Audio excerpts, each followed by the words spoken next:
sont devenus verts.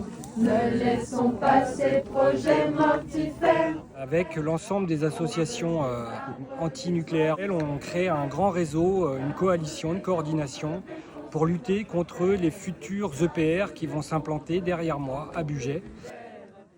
Je m'appelle Anne-Marie et je suis propriétaire de ce terrain qui accueille aujourd'hui cette mobilisation. On nous vend le nucléaire comme l'énergie décarbonée. Si effectivement il n'y avait pas de problème avec le nucléaire, qu'on rayait tous les problèmes de déchets radioactifs, les problèmes de fuite. C'est trop compliqué, c'est trop long, c'est trop cher et c'est surtout très dangereux. En fait, on a été contacté en 2018 pour vendre nos terres. Moi je suis opposée, donc je ne veux pas vendre mes terres. Et donc on a eu notamment des fuites avec le tritium.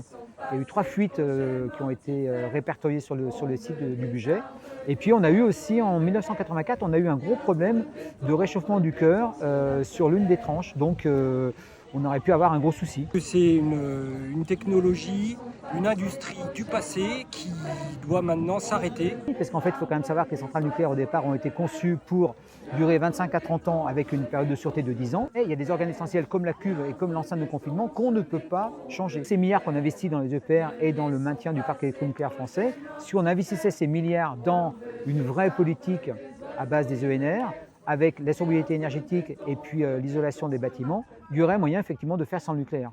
Et sur ce terrain, on a choisi de construire un château. Leur chantier, il est tellement titanesque, il est chargé d'aberrations que nous, ce château en paille montre notre opposition à ce projet et va montrer sa pérennité dans la lutte aussi.